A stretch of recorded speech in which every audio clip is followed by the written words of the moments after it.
Hey guys, welcome to the Karam Show. Today I have a very special guest, and she is a motivational speaker, soft skill trainer, life coach, content writer, and team lead in sales. She holds so many titles, and she is very dynamic leader. She is a very dynamic leader, and I had a very wonderful interview with her.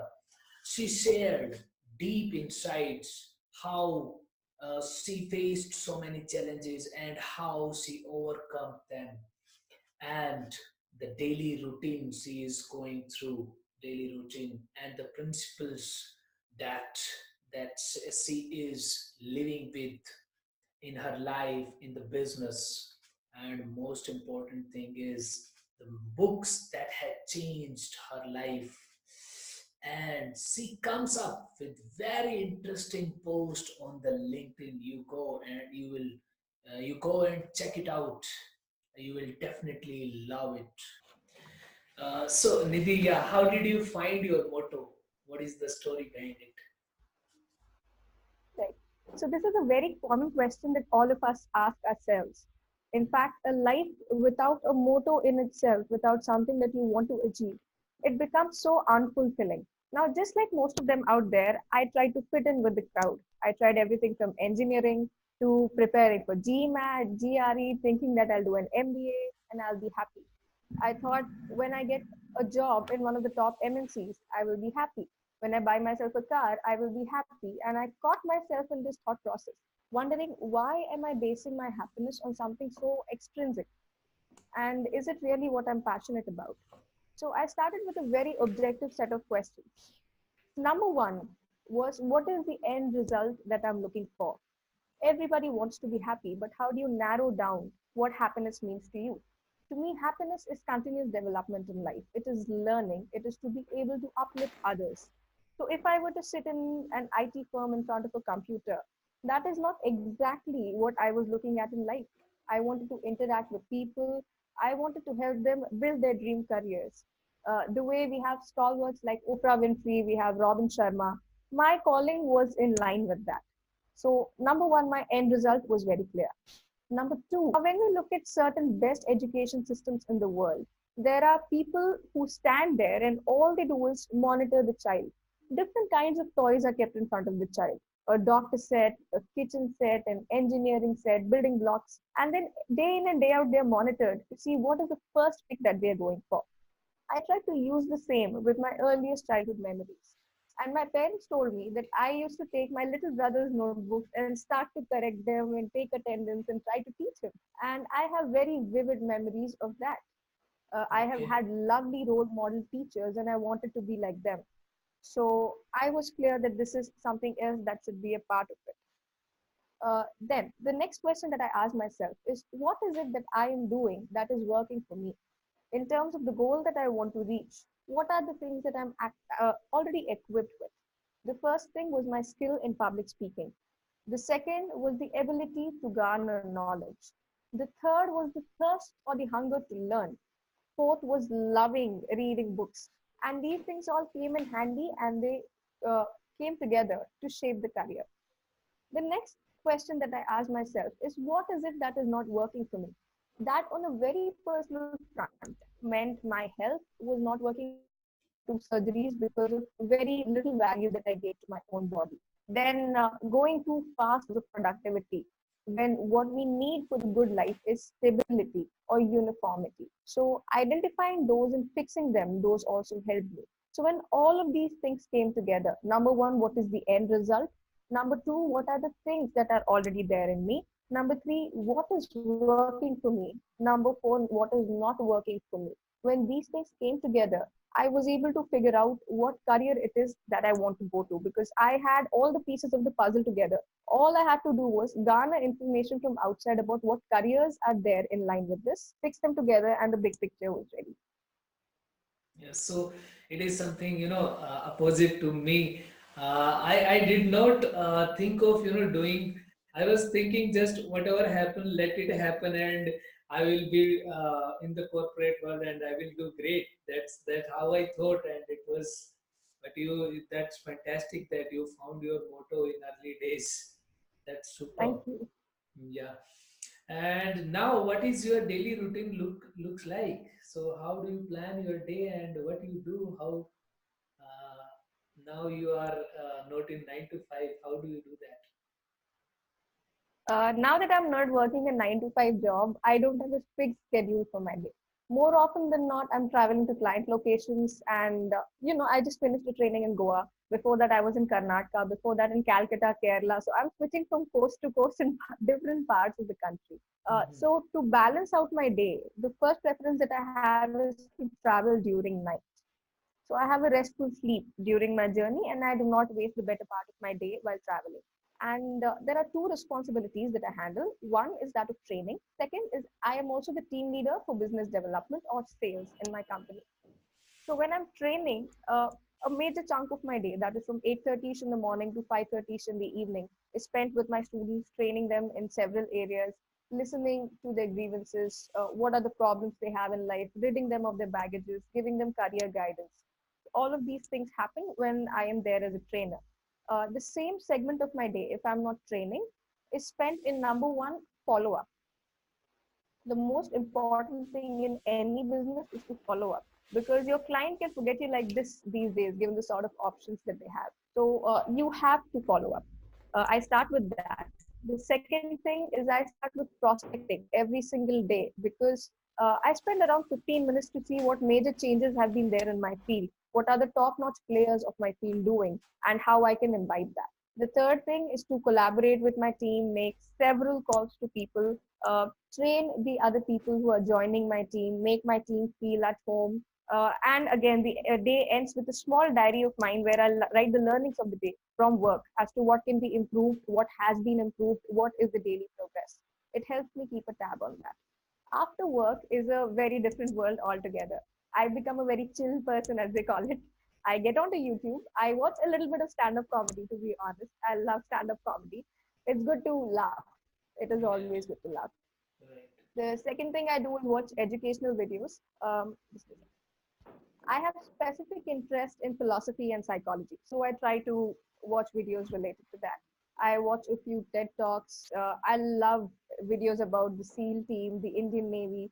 So wherever the customized videos are there, I watch them.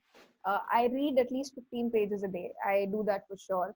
I spend some time in prayer. I spend some time with family. I make video calls to my dog just so he doesn't miss me and because I miss him. Then Okay. I spend quality time with my friends as well. And then I get to cooking. Cooking is a very integral part. I have to cook at least once a day to keep my brain in complete shape because it brings about focus in one activity. And then I'm Okay. off to bed by 10 p.m. LinkedIn, of Okay. course, not to forget, is a big part of my day, here and there in bits and pieces. Okay. Okay. That's superb. So you manage your day very well. Okay, that's superb. And when it comes to principles, so what principles do you follow in life and business? What really, have changed your life, or what are really important principles do you follow? When it comes to principles that I follow, there are certain things that have turned my life around. Number one is my faith in God. It has helped me have a realistic hope. uh, Hope can be unrealistic too, which is why I mentioned realistic hope. It has helped me to make plans. It has helped me to come back 10 times stronger every time I fell down. Because I told myself, no matter how hot it gets in this place where I am, God has his hand on the thermostat. So I always look at it as gold being molded into a piece of jewelry, and the jeweler knows when exactly to take it out of the flame. So that one thing has changed my life completely. The second thing that I follow both in life and business is the principle of fairness and objectivity. I do not let emotions tamper with my thought process easily. I like to think very, very clearly about what is happening, what is it going to be, and I start with the end result and move towards the path instead of just following the path and wondering what the end result is. The next thing that I believe in is the power of people, which is one of the reasons that I work relentlessly to uplift people. There are several people who get in touch with me for services for their resume, CV, interview, and all these things. Right. And I know that if I've uplifted one person, I'm uplifting a whole family. So that Right. way, uplifting people, the power that people bring as team members, team players, or even someone who you're serving, the way they change the society, the paradigm changes. That is Okay. important to me. And respect, of course, respect and love for everybody, animals included. So those are the principles that I live by. Okay, that's fantastic.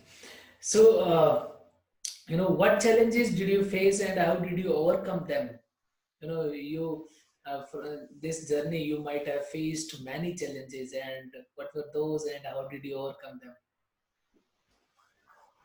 Challenges were umpteen, and that is what makes the journey beautiful. I would never enjoy a smooth road. I would rather have a road with bumps, is how I put it. The Okay, first biggest challenge was my naysayers, who told me that no matter how much I try, I cannot do it, or my dreams are too big for who I am.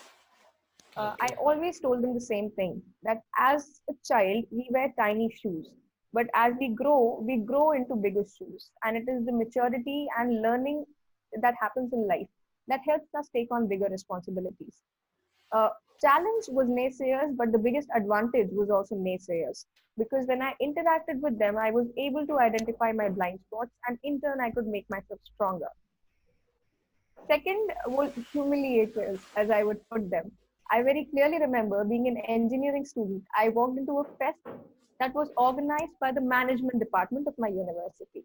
So we had different tags for our ID cards. Management students had blue, and I had a red one. Once I walked in, it was a business plan presentation competition. I knew nothing about it. All I planned to do was sit there, watch, learn, and implement, as I do with life. And the lady who was the judge, interestingly, she pointed me out and she said, "Hey, you're an engineering student. You know nothing about it. Why are you wasting our time? Get out. There's no need to participate." I very humbly said, "Madam, give me a chance, 10 minutes, and I shall present, and I would love to know your feedback." By the end of the competition, she gave me a standing ovation, and I won the first prize. So these okay. That's humiliators have always served as a big force of encouragement. That mhm. comment of hers made me focus even more on the nitty-gritties of business plan presentation. In fact, the topic then was uplifting weaker sections of the Indian society. And all of them were going about talking about women. I spoke about transgenders because they are Okay, not even considered as community. And while others had PowerPoint presentations, I used what was at my disposal, a chalk piece and a blackboard. I made tiny figures here and there. In the end, I connected them all and I showed them the big picture. And that brought about such a huge impact. The humiliators also have been a driving force in my life. Number three, I suffered burnout when I was just 19. And one might always think, what is there for kids in India who are 19 years old to actually worry about? I was always full throttle at life. I never wanted to take a break. I never wanted to take rest. In fact, it came to a point that when I was fast asleep, my mind would process speeches. My mind would okay, process problems and come up with solutions. So I was okay, not getting the mental rest I needed, and I was waking up tired. I okay, mistook this to be hyper productivity because of my okay, ignorance of burnout. Slowly, it started affecting my health, it started affecting my appetite, every sphere of my life until I landed up in a psychiatrist's office and I said, "This is my problem. I'm unable to do anything. I just don't want to exist because I'm not being productive." And okay, then the lady taught me an important lesson. One is that it's important to have everything in moderation. A person might love sweets, but if you have too much of it, you will become a diabetic. So everything is important and balanced. And number two, stop beating yourself up. You don't have to be better than anybody else. Who are you racing against? Race against yourself. Be better every single day. So my burnout was a big challenge, but it was also a big blessing. It taught me very important lessons in life. The last challenge that I faced was health-wise breakdowns. It was in the second year of my engineering that I moved out of home to a hostel. And it took me quite some time to adjust to food because we as North Indians used to have more of rotis at home. And suddenly at my hostel, morning, afternoon, evening, night, it was just rice. It's the south of India. So you get rice okay, in every form. You get it in the form of idlis, boiled rice, or just rice. okay, And I find it then I switched to junk food, a lot of junk food. In the process, I ended up causing irreparable damage to my body, and I had to undergo two surgeries to get two vestigial organs removed. And that though it was a period of suffering, it has now taught me a very important lesson which I take to people, that your body is what you're going to carry with yourself till the end of your life. Right, And right. you have to take care of it. You do not realize until you have lost something. Now that I know that I'm left only with the vital organs, and if anything were to stop functioning or get affected, the repercussions would be really bad. I can look at someone healthy and see how blessed they are. So these were the challenges that I have successfully also converted into the greatest blessings of my life, which is why I said every bump on the road teaches me something beautiful, and I would have a road full of bumps rather than having a smooth road. Okay, that's wonderful because this is wonderful because many people think challenges, they are not good or they think it's very difficult to overcome, but and they are try to avoid those things. And someone like you is really enjoying something these challenges. That's awesome.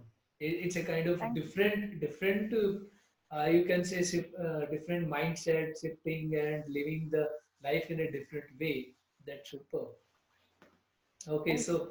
so you already told that you are reading many books. So, what books had the most effect in your life, and how did they change your life? And what books would you recommend to others to read?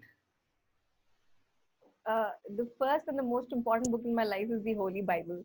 Nothing can ever Okay, replace that, ever. okay, This okay. is a book that has given me strength in times of struggle. It is a book that has given me love when I felt unloved. It has Mhm. given me hope when I was hopeless. It took me from tests to testimonies.